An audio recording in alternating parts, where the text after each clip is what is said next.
What's happening? Happy Monday to all of you. Thanks for joining me as always. It is very much appreciated. And first, let's start here. We hit our goal, 6,500 subscribers to the channel by draft night. We hit our goal ahead of the benchmark moment, which was draft night. We're there, 6,500 subscribers. Thanks to every single one of you. We are nothing without you. So what is the next goal? I guess we'll try to get to 6,600 by draft night. How about that? Can we find another 100 subscribers by draft night? Just over a week away. Can we get to 6,600 subs by the night of the first round? Let's push for it. But I thank every single one of you for hitting that 6,500 subscriber goal that I set going back about a month ago or so. All right, so if the Patriots draft an offensive tackle at number 4, should they then get aggressive for a wide receiver? We've talked a lot about this idea of drafting Abdul Carter or Travis Hunter. Hopefully, fingers crossed, Hunter for a while, right? Maybe you draft Hunter at 4, and then you trade back into the first round to draft your tackle of the future. But what if you did this the opposite way? What if the Patriots drafted their tackle at number 4, whether it's Campbell or Membu? What if they drafted their tackle at 4, and then they actually got aggressive and traded back into the first round to draft a wide receiver? What if you flip-flopped? I thought the most famous scenario of Hunter then trade back in for that tackle. Instead, drafting tackle, trade back in for the wide receiver. Because we know left tackle is the number one need. There's no doubt about that. We've talked about it. We're going to continue to talk about it. We're going to get to draft night. During draft night, we're going to talk about it, whether or not the Patriots draft one at 4 or move back in for one later in the first round. That is the discussion, right? That's the number one need for this team. Left tackle, hands down. Then you look at wide receiver, maybe edge, maybe left guard. Those positions are next on the needs list. In wide receiver, if you look at that position in this draft, Dane Brugler has the top 5 receivers ranked as follows. Tet McMillan, number 1. Matthew Golden, number 2. Luther Burden III, number 3. Emeka Egbuka, number 4. And Jalen Noel, number 5. Those are Dane Brugler's top 5 wide receivers in this draft. Tet, Golden, Burden, Egbuka, Noel. Those are your top 5. Now, Tet, we know, is likely going to go between 10 and 15.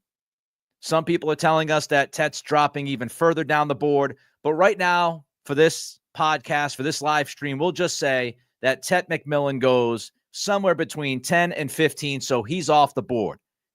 That leads us to the next guy on the list, and that's Matthew Golden. Matthew Golden, some say, could actually leapfrog Tet, but he also could end up somewhere between 20 and 25. We don't know. This draft is incredibly unpredictable because of the lack of blue chip talent. This is truly an eye of the beholder type draft for every team in this league. So then you have Matthew Golden. What's up with Matthew Golden? And if he falls to 20 to 25, is there going to be an opportunity for the Patriots to take advantage of that, trade back into the first round, and find their receiver? Here's what the Pewter Report posted about draft trades after speaking with Tampa Bay Bucks GM Jason Light, one of the best in the business. Light says that there have been years where he thought about trading down more than others. This year, it'll be about what happens and who falls to them. He does not foresee as many teams wanting to trade up across the league. So Jason Light says not a lot of teams want to trade up this year. Not a lot of teams looking to move up, whether that's in the first round or from the second round of the first round. There's not as much action at this time of year as there usually is from teams wanting to move up. And that's rather obvious because we have not had any trades as of yet. And we are going live here on Monday, April 14th, 3:04 Eastern time. So by April 14th, 3:04 Eastern time, there's not been any trades regarding this draft, right? No team moving up in the first round, no team moving back, no team trying to do something from the second to the first. Now, usually moving from the second to the first happens on draft night because teams are targeting certain players in a certain range they want to take those guys. But there is an opportunity for teams to move up this year because there's not a lot of teams trying to do it. Supply and demand. Less opportunity for teams somewhere in the 20s to trade out of the first round or trade down in the first round they're going to look at the few opportunities they have, and they might say to themselves, this is our chance to make a move, which should open the door for the Patriots. Because if the rest of football is less aggressive come draft night, the Patriots could move up from number 38 and find a spot somewhere in the 20s. And if they love Matthew Golden, if they believe Golden can be a number one receiver, they could be looking at that scenario and telling themselves, hey, look, if Golden gets to, let's say, 24 with Minnesota, and we have an opportunity to trade up to 24 and draft Matthew Golden, we can move up from 38 to 24 and get some business done. Now, let's look at some of these guys. Let's start with Luther Burden III. Disappointing in 2024. He had a down year last season. There are questions about his body language, whether or not he stays in tune with the game if things aren't going his way. There's some concern about diva stuff, but I always talk about wide receivers. And if somebody's talking about that guy could be a diva, what else is new? Wide receiver is wide receiver, especially when you're dealing with guys in their early 20s. Yeah, they're going to want the football. They're going to make plays. And if they don't get the football, they don't get the opportunity to make plays. They're going to get frustrated. You're going to see that. There's going to be some immaturity, especially at that position for a lot of guys. So I'm not as necessarily concerned about the body language questions with Burden when it comes to being a diva and not getting the football. We've seen it. We've seen it from Stephon Diggs, who the Patriots just signed. So there's this thought that Burden could fall to the early second round. Burden could actually be there for the Patriots at number 38. They might not have to move up to draft Luther Burden. Now, before the college football season, many thought Burden would be a first-round pick. Many thought he could be the first wide receiver off the board. But right now, as we get closer to the draft, it sounds like he's more late first round, early second round than he is solidified in the first round. Emeka Egbuka. I love Emeka Egbuka. I really do. And I've watched him play for the past couple of years at Ohio State. I love his game. There's nothing flashy, but he's super consistent, really good route runner, dependable.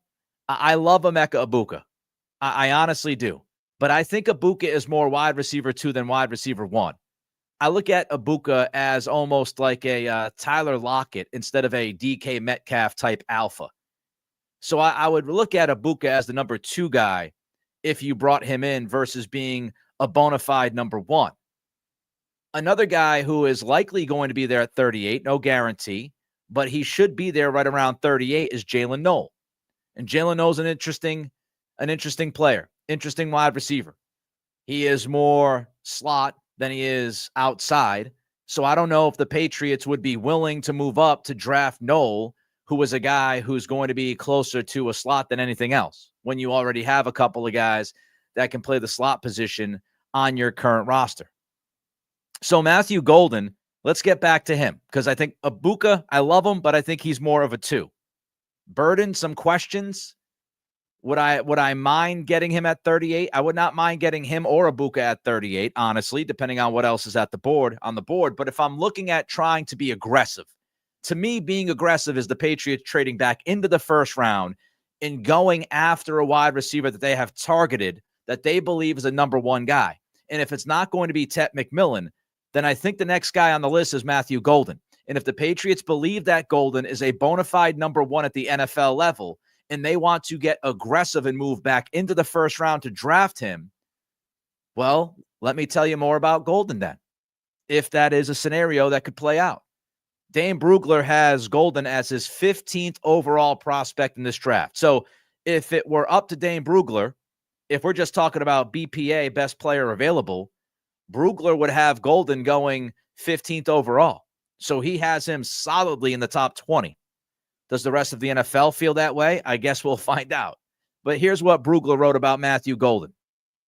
Golden was the Z receiver in Steve Sarkisian's RPO pro style spread offense and was used across the formation with heavy motions. Now, Golden played over 76% of the snaps lined up outside wide, and he played just under 24% of the snaps in the slot. So we're talking about somebody at Texas with Sark who played inside, played outside, has the ability to slide into the inside, but is playing outside for more than 76% of the snaps at the college level. Brugler writes that Golden proved especially valuable when it mattered most. He averaged 102.8 receiving yards over his final 4 games. That, of course, is the SEC championship game. Not 1, not 2, but 3 college football playoff games. So when the games mattered most, Golden showed up. Almost 103 receiving yards per game over that stretch. SEC championship, 3 college football playoff games. Brugler writes, Golden also doesn't have any glaring flaws that would keep him from becoming a productive pro. He could become the go-to target for an NFL offense. So Brugler says there's no flaws in this guy's game that should get in the way of him being a true number 1 receiver at the next level. Jordan Schultz, he wrote this about Golden recently. There's more to his game than speed, because everybody will talk about his 4.29 40 at the combine. Everyone inside the Texas program says the same thing. And we've discussed Mike Vrabel and Vrabel-like guys, Vrabel types. What is Vrabel looking when he looks for the next Patriot? He's looking for some of these things that Jordan Schultz wrote about regarding Golden. Natural leader, consistent worker, big game performer. All of those things check the boxes for Mike Vrabel, right? Work ethic, leadership, shows up when the games are their biggest. Schultz writes, down the stretch of the season, Golden delivered in the clutch, including several critical catches in Texas's quarterfinal win over Arizona State, one of the aforementioned college football playoff games. Here's what a college scouting director said about Matthew Golden, quote, I think he's one of those guys who didn't realize how good he could be at first. But once he started finding success, he wanted more. He kept working. The staff there loves him. But even they might not have expected that 4.29. Again, talking about the 40. So would you move up for Golden? That's my question to you. Say you draft a tackle at 4. Whether it's Campbell, it's Membu. I think most of us would imagine right now it's going to be Campbell. If you draft your tackle at 4, would you be uber aggressive, super aggressive, and move back into the first round and draft Matthew Golden if he's somewhere in the 20s? Would you do that? I'll give you my answer in a minute. But first, don't forget, click that thumbs up on the channel as you watch us. More likes means more eyeballs, as we've talked about. That's how we got to our goal of 6,500 subscribers. More likes means more eyeballs. Let's try to get 250, 300, 350 likes on this video. Don't forget to click that thumbs up. It helps us tremendously. Don't forget to throw a comment in, like Caveman just did. Caveman says he would not. He would not trade back into the first round for Matthew Golden. He likes Luther or Jaden Higgins. Jaden Higgins is, a guy that played along with Noel at Iowa State. He's bigger than Noel. He is an ex-receiver, even though some believe he would be better off at the NFL level as a big slot. But Higgins is more naturally fit as the ex-receiver than his teammate is Jalen Noel. Matthew Golden, though, let's not forget, he can play outside and he can play inside, much like Higgins. So Caveman says, no, I wouldn't do it. I would not do it. So your thoughts. Don't forget to click that thumbs up, like the live stream as you watch, like the podcast if you watch on demand. Don't forget to throw a comment in. Would you trade back into the first round for Matthew Golden? That's the question right now for you. Don't forget to throw a comment, and don't forget to subscribe. Again, our goal now is 6,600 subscribers by round 1 of the NFL draft, which is just over a week away. We will go live on that night, talk about what the Patriots did, what they might do. We'll do something before the draft. We'll do something during the draft. So don't forget to subscribe and click that notify bell so you know when we go live. So comment, crucial. Likes, crucial. Subscriptions, obviously crucial. Do all 3 of those things. Doesn't cost you any money. Doesn't cost you a lot of time. Spotify, Apple Pods, my friends over there, rate, review, give us a follow. 5 stars always help. All right. If the Patriots believe that Matthew Golden is a wide receiver 1 and they have drafted their tackle at 4, they should 100% pick up the phone and see what it would take to trade back into the first round for Matthew Golden. They should 100% look into trading back into the first round for the Texas wide receiver. But again, a couple of caveats. They have to believe that he is a true number 1 guy. at that position, and they have to have already taken care of the left tackle position at number 4. Or maybe they traded down. You get the point. If they already have a left tackle with their first pick of this draft, whether it's at 4, 9, 15, whatever, as long as they have their left tackle figured out with that first pick, I would not be against them calling teams, seeing what it takes to trade back into that first round for Golden. Finding a wide receiver in 2025 who is a true number 1 guy is very difficult. And being here in New England, we should all understand that, right? I mean, we've seen the trials and tribulations that the Patriots have gone through trying to find that guy. I don't want to bring up too many names of the past, but I've got to illustrate the point. N'Keal Harry, we all know, right? Didn't work out. Then you look at Tyquan Thornton, moved up in the second round to get him. Didn't work out. There's been all these different things they've tried to do. They tried to trade for Brandon Ayuk last year. Ayuk didn't want to come to New England. They were reportedly interested in DK Metcalf. They got information from DK's team that DK wasn't necessarily in love with the idea of coming to New England. So, I mean, you see what the Patriots have tried to do. They've tried to draft that guy recently. It hasn't worked. They've tried to go out and trade for that guy. It hasn't worked. Stephon Diggs is more, I believe, at this point, a 2 than he is a 1. Great upgrade. Love the signing. But I don't think you look at Diggs and say to yourself, he's a bona fide alpha number 1 guy at this point of his career, especially coming off the ACL injury and surgery. No matter how far ahead he is and how many videos that we see on social media, I would say that Diggs is still a number 2 more than a number 1. He's a number 1 on this team right now, but he's more of a number 2. So you look at how difficult it is to land that number 1 receiver. Receiver has continued to become more important in the game of football, which means more teams are being aggressive to find that kind of guy, whether it's in the draft or it's trying to trade for him.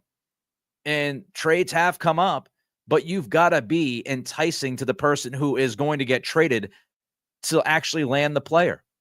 So it's so difficult to find that number 1 receiver. If you feel like Matthew Golden could be that guy, then you should do everything that you need to do to trade back into the first round, unless it's absolutely outrageous as far as price. I mean, if you think that Golden could be Brian Thomas Jr. from last year's draft, if you think he could be Justin Jefferson, who somehow fell in his draft, if you think he's that type of receiver, then yeah, you should give up whatever it takes.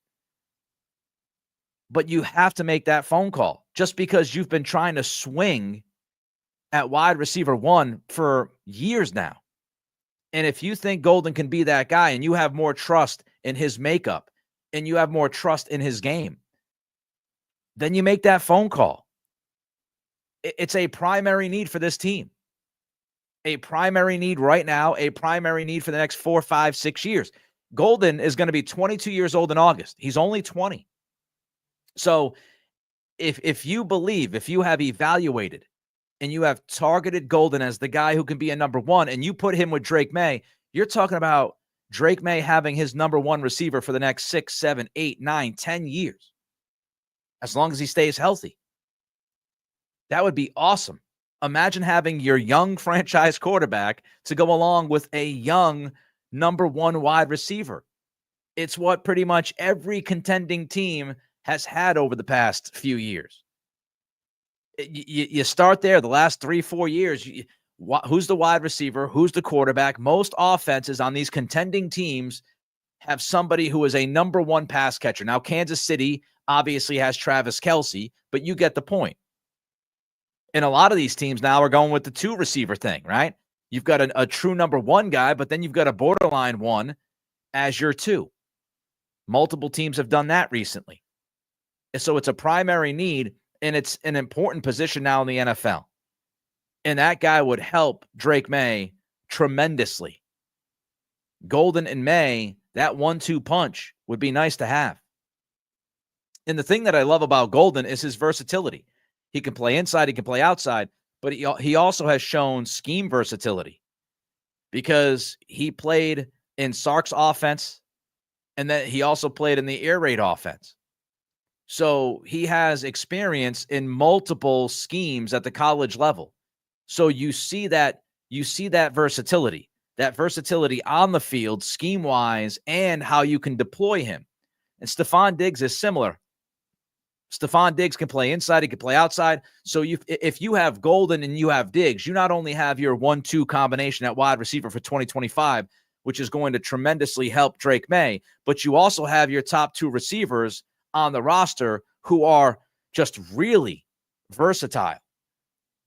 If you have Matthew Golden, Stephon Diggs, and Pop Douglas, I feel like you're doing pretty well to start the 2025 season at the wide receiver position. That versatility I love. And you put Matthew Golden under the learning tree of Stephon Diggs. He learns under Diggs. It feels like when you read about Golden, he would fit perfectly with Stephon. Hard worker. Guy's going to continue to put it out there every single time. Right? So that kind of player with those kinds of leadership qualities, I think would work out perfectly with a Diggs, who is now more than ever ready to be that mentor to a young receiver.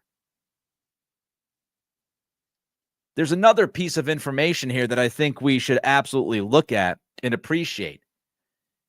From 2020 to 2022, there were like 17 wide receivers drafted in the second or third rounds. 4 of those 17 would be considered as no doubt hits. The other 13 guys, not great. The Chase Claypools of the world. So when you look at that 3-year draft sample size from 2020 to 2022, when you draft a wide receiver in the second or third round, the vast majority of the time, those teams that drafted those guys swung and missed. And those guys never fulfilled the potential that those teams thought that they were going to fulfill. So drafting somebody in the second and third round or third round, it has been far from a home run. And we have seen that with the Patriots. Obviously, I brought the 2 names up earlier. Moving up for Tyquan Thornton, swing and a miss in the second round. Drafting Jalen Polk last year in the second round. He was considered a quote-unquote safe prospect. Not so much. Now, the 2023 draft, 2024 drafts, we'll see how those guys that were drafted in the second, third rounds, how they work out at the wide receiver position.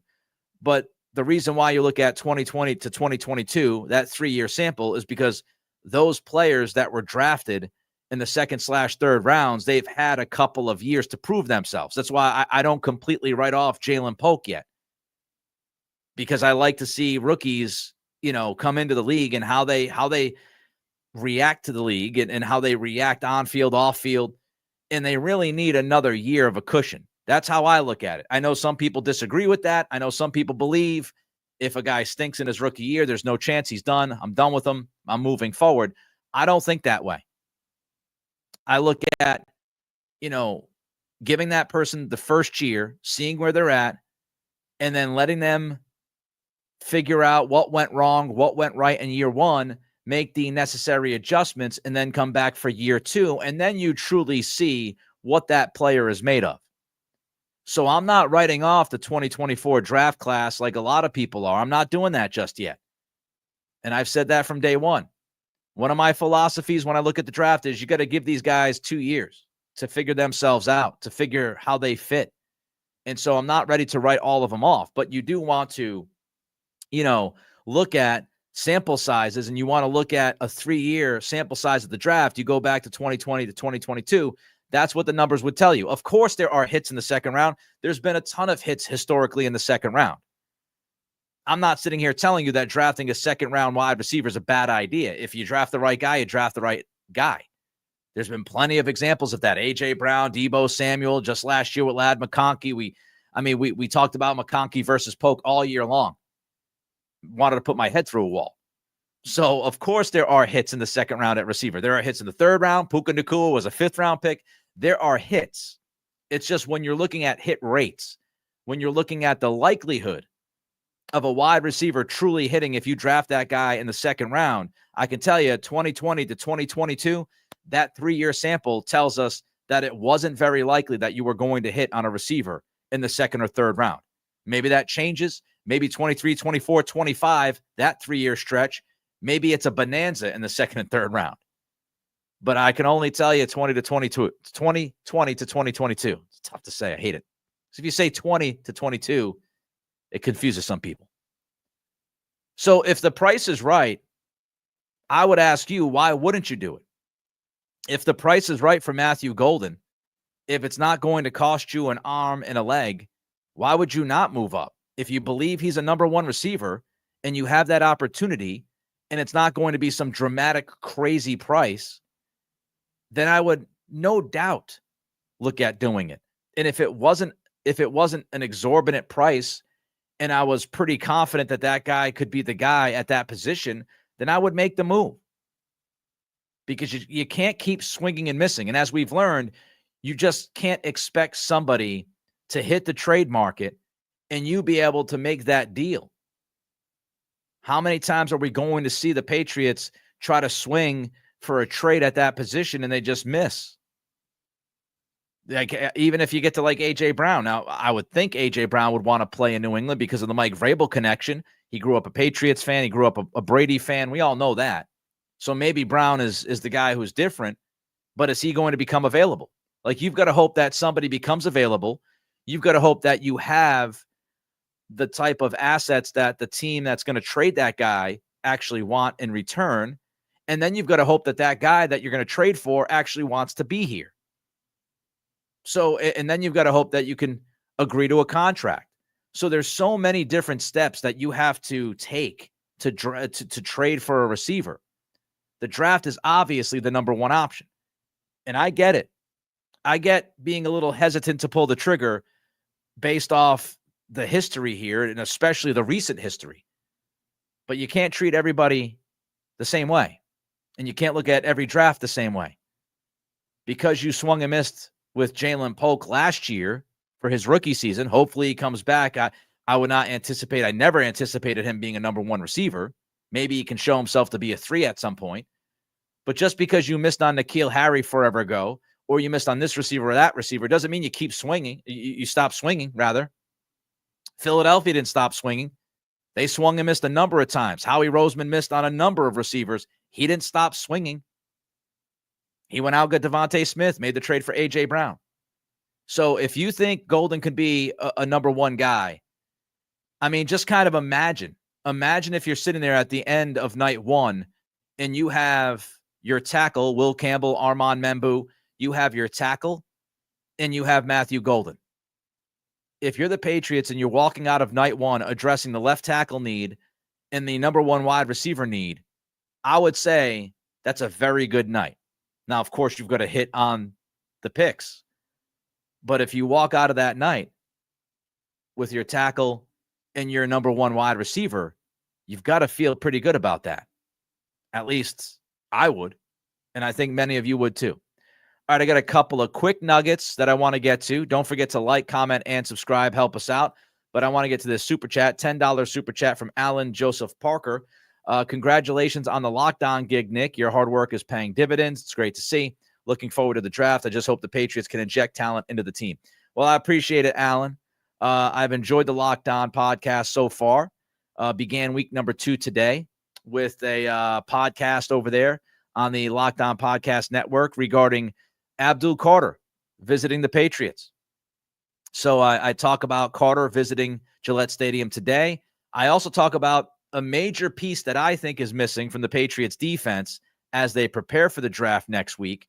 So I talk about those two things, some other stuff. So check out the Lockdown Patriots podcast when you can.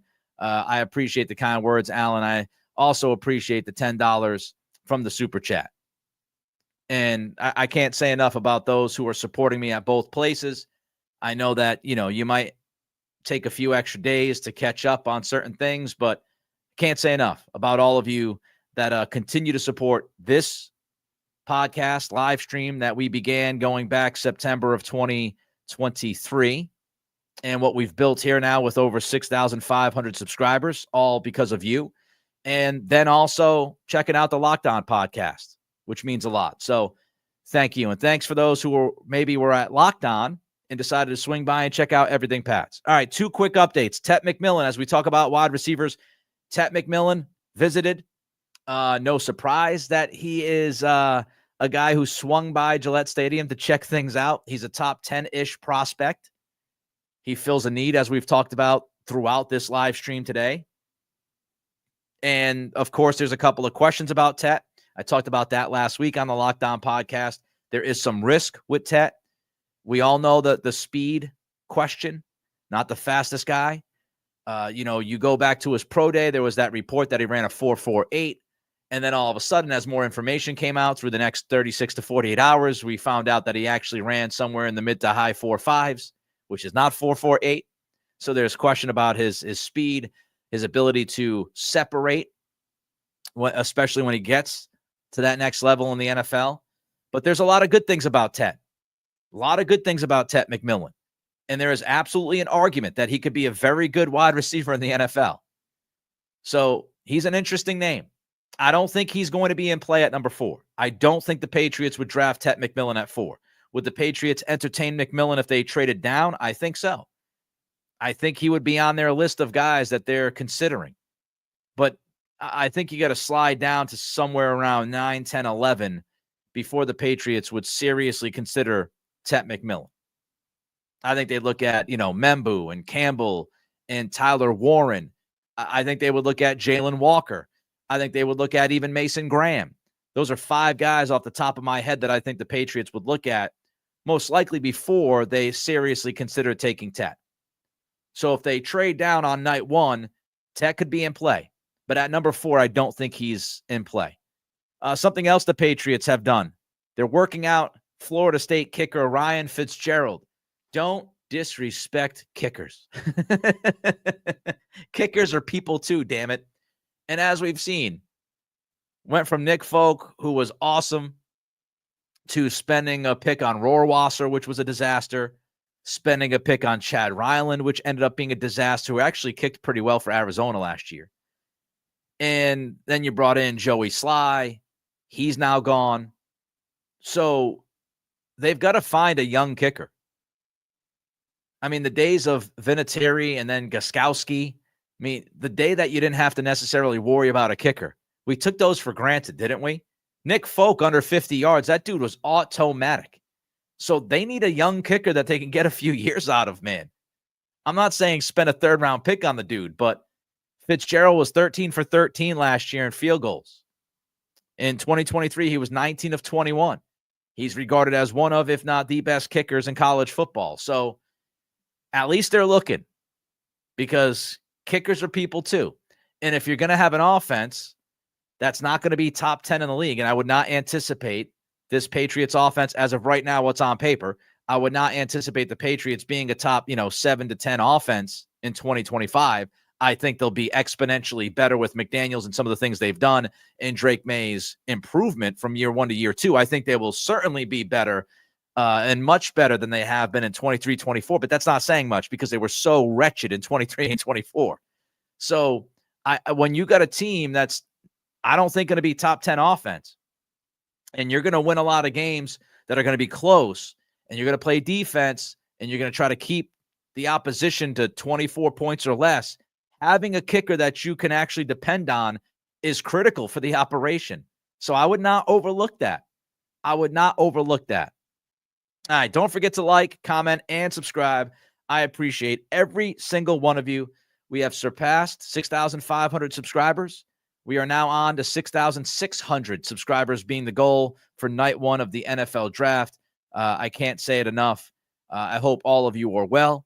Locked On, I'll be back at it tomorrow. You want to talk about offensive line? Offensive line is going to be the thing we look at on that Locked On podcast tomorrow. I'll be back here on Wednesday live at 3 o'clock. Until then, I appreciate every single one of you. Peace.